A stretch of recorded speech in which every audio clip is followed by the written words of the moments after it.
So, today we're gonna look at Ado, Unravel, a very difficult performance from an anime that actually I personally watched too. So it does hit home for sure. I do love the original. I have been planning to react to the TK's version on the first take for some time now. We're just resolving some copyright issues with that one, but I'm looking forward looking at that as well. Let me know if you would like me to check it out too. But today we're gonna look and finally enjoy Ado's version of this song. The song is very performative. We know that Ado can do that. She's a master of performance at the end of the day. But I'm so excited to see how she balanced it. It's gonna be heart-wrenching. It's gonna be emotional. So I'm excited to hear that. And we're gonna look at her studio recording and on the live version, because on the last live that I reacted, you guys really wanted me to see the original one I reacted to show you. Were quite disappointed that I didn't see the original, the studio recording as well. So I decided I'm gonna do both. So let's get into it. We're gonna start with the studio version.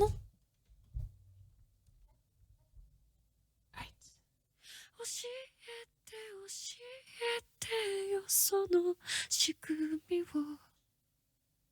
僕の中に誰かいるの壊れたよこの世界で君が笑う何も見ずに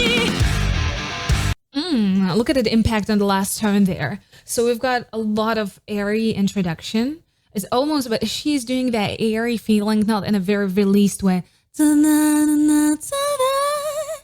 in that way. She's almost, if you do want to scream and yell, but you have to restrict yourself into the very stressed whisper.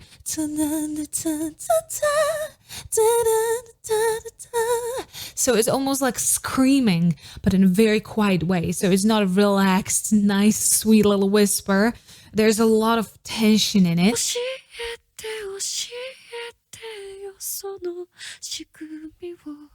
And the tremble in it as well.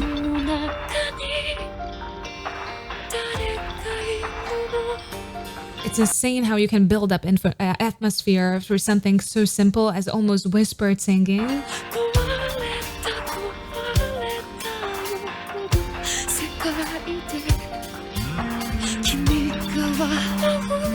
She's getting a little bit more. And the last tone was clean. Just to get you that soft and strong intro.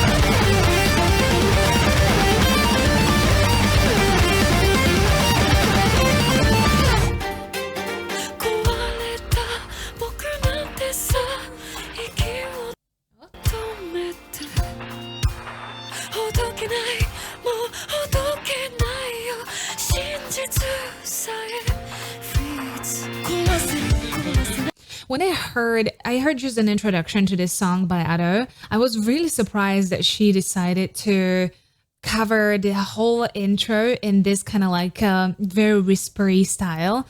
I am planning on covering this song as well, so I'm trying not to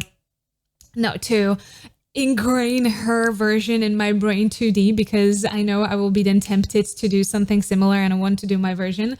But it is, if you heard TK sing this song as well, it's very important to have a very soft introduction, but you don't want it to get romantic. You don't want it to get sweet. You have to have a really stressed, panicky, very painful kind of approach into that almost half whisper, a lot of air, a lot of almost restricted whisper, just so you introduce the atmosphere, but it has to be small. So you can create a huge, massive contrast, and it's about to come. It's about to hit us very soon. So.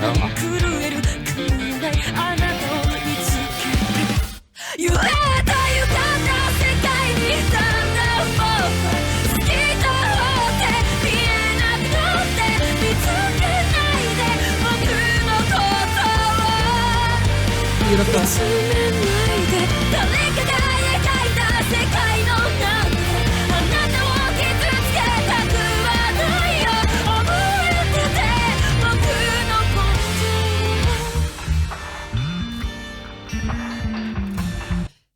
notoriously, first chorus does not use that much of a texture. She used a little bit of it.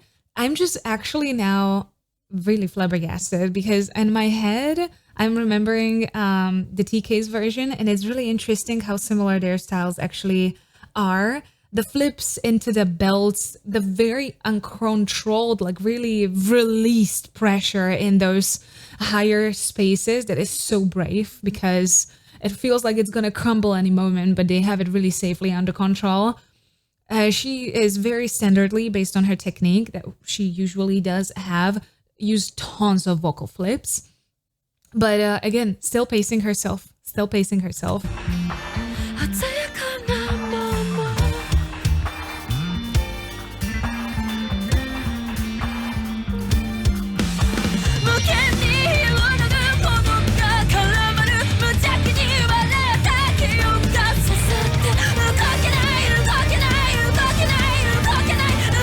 Let's go!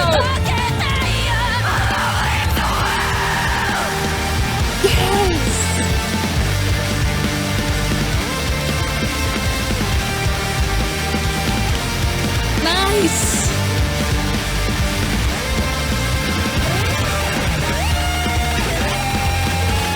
All right, we have interlude there, so I can interrupt there for a second. If you know the song, you knew what was coming. I knew she's gonna nail it. I actually really love that she made a pre-build up to that with a tiny bit of like more of a dry fry there, just so she can get a really deep growl and like a wet fry to that big punch that comes in that song. Really interesting choice because most singers do really go still very small before they give you that attack. And she started to build up in advance, which I like because still she was able to create a huge difference there. The pre-build was more on a clean side with more of a dry texture. And in that big punch, we got more moist texture. So that growl, that really nice wet fry. But it was coming from the heart right there. That was coming from the heart.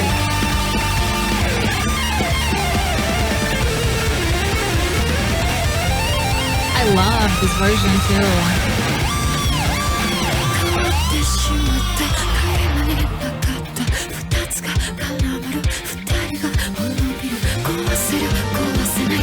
Look how she's utilizing her breath. Dun, dun, dun, dun, dun, dun, dun, dun. She doesn't have to breathe after every short phrase there. That she wants you to feel like she's being literally almost chased. Like dun, dun, dun, dun, dun.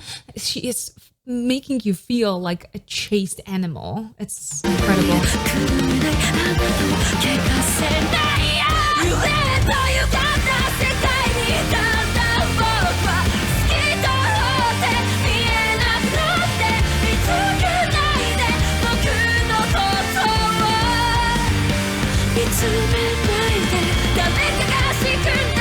Like, I love how she's crashing on the last tone of that chorus. She's crashing on such a pretty clean tone. She's on purpose making that tone very pretty because after all of that just texture and all of that monstrosity of the sound that she creates, which is incredible, she ends up on that beautiful tone just to completely break your heart there.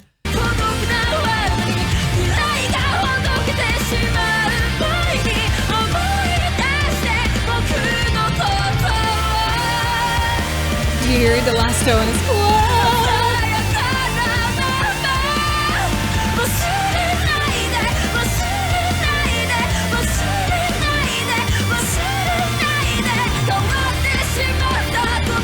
that climb down is really difficult. You are constantly fluctuating and climbing down from that head voice. You're working constantly around your vocal break. So up in the head voice and break, vocal break, and crashing into your chest right there. Super.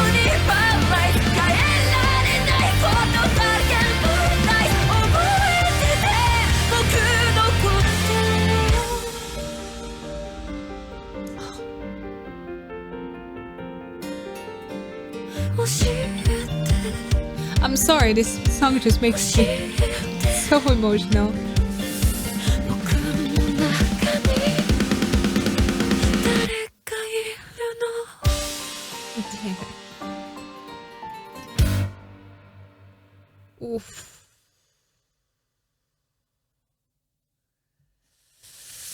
Damn. Damn.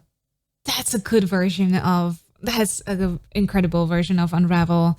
Unravel requires such an energy to be put and detail to be put in dramaturgy of that song, like an inner dramaturgy of that song. And Ado in general is really good at her vocal arrangement. Like she knows what she's doing. She knows how to do that.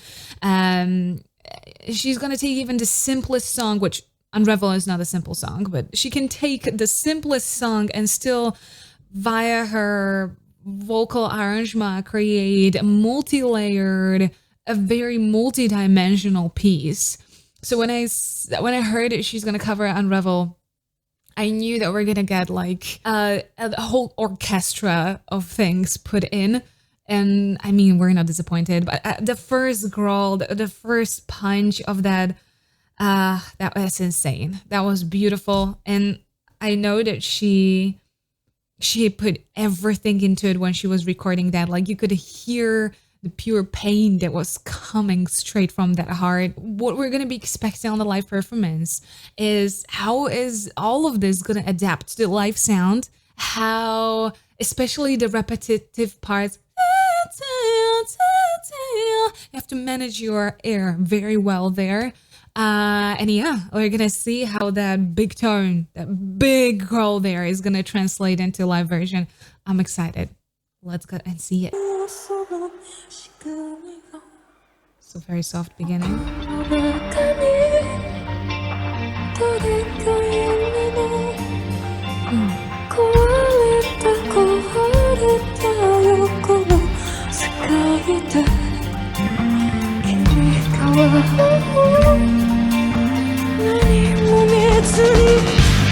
She's actually going with much cleaner tone in here.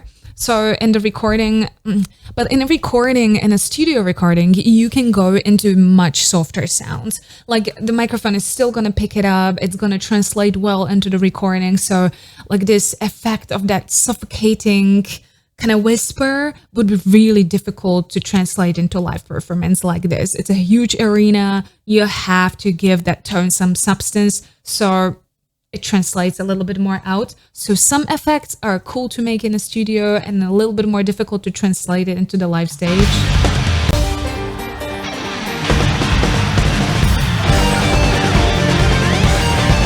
God, I love that song so much.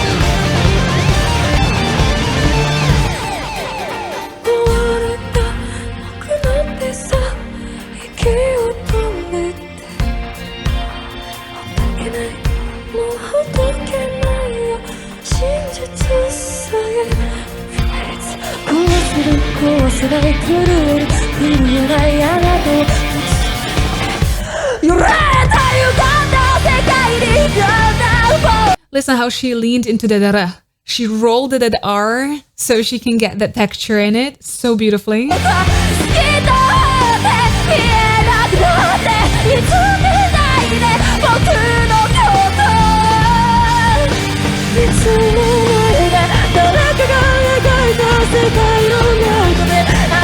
This was a part where it wasn't in the studio. She went to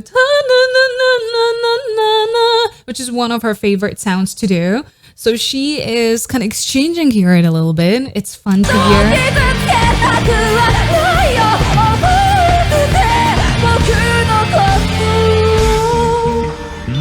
Beautiful. I've talked to a lot of people about Ado's vocal flips. I want to do a separate video about Ado's singing style, so let me know if you would guys be interested in something like that. But those flips are helping her to anchor her belt. So a lot of people think that those are kind of like an additional weight on her singing style, but no, it's actually helping her to sing the way she does. So she can get wider and more brave sound out of that than the very stylized, precise jumping into the tone.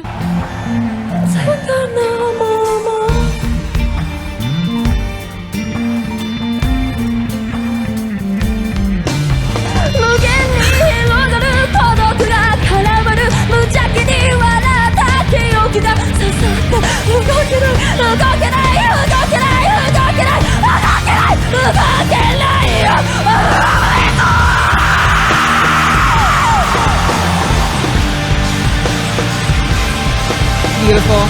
But you can tell that she was prepping for that big one way in advance. I was actually slightly worried because she was pretty much running out of the air there. You can hear the right before the repetition, the takanana. You can hear her already trying to get as much air in as possible, like just with the tiny air hiccups, just refill that cup so she has that energy for the big one. That was insane, though. It translated beautifully.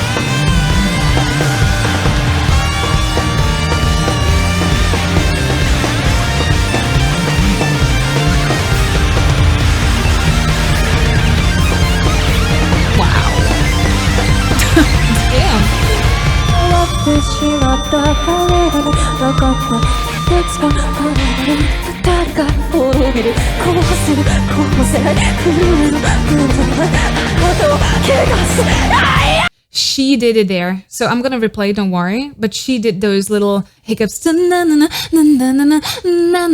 She actually made them even more over exaggerated in this version.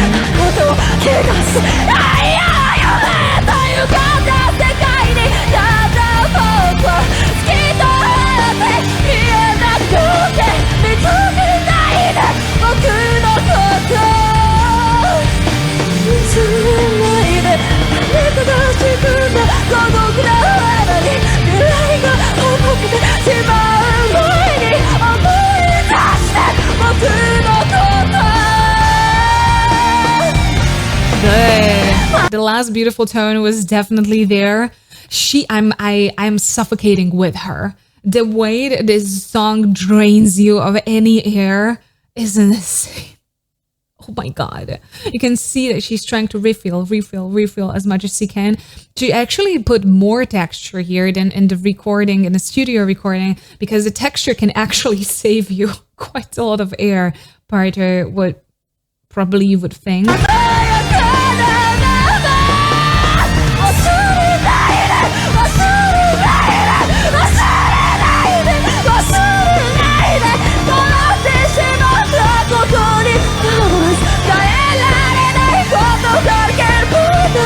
The idea of descending from that head voice into such a heavy texture is so cool. Honestly, it's actually kind of pity that she didn't do it in a studio recording. I would love to see it in a studio recording because that was such a cool stylization there.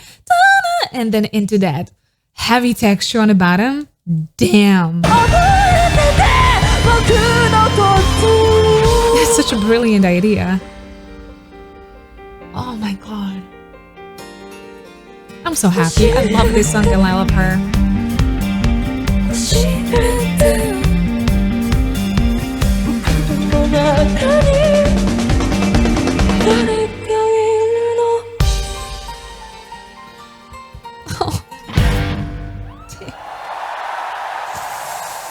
Oh good. You only made me cry once. There's a very simple reason why. With the second one, I was literally not breathing with her. This is what I do with my students as well when they're performing. I'm literally breathing with an artist. So for the second one, I was just like, oh, breath here. Oh, breath here. Just sneak it in because we're running out of it for sure.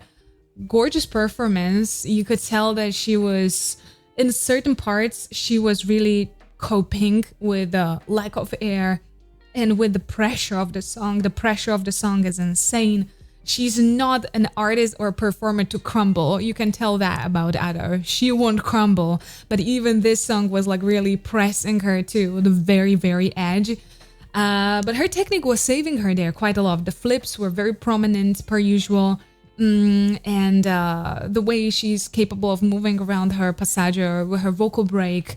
And of course, the insane texture, like her growls and her wet fry is really something that she's at home, which is something that you need to have for this song. For example, me, I'm a very clean singer. I've been raised classically, so texture is still I have still quite a lot of mental block from texture. But I'm working on it because I do want to cover that song and I do not want to let you guys down and sing it like in a very clean, like a good girl way. So I'm gonna try my best to really bring out that texture in my voice. But again, if you are used to that as a singer, it's just such a blessing, because you can see that actually very often she was relying on it. Instead of being scared of it, she was relying on it. Gorgeous. I am so happy she covered that. That is such a unique song, and I have such a strong relationship to that song. There was a time where I literally couldn't listen to that song without crying, full blown crying. Until this day, it's a very special song to me. It's a very special anime to me as well. So when I hear that someone's gonna cover that, I'm like, oh, please just make it good. Make it good. So thank you so much for recommending Ado. I saw your comments, and yeah, if you did enjoy this video, please don't forget to subscribe. Right here's the video that YouTube actually recommends for you, and here is a rest of my Ado reactions. Please stay safe and healthy. I'll see you next time.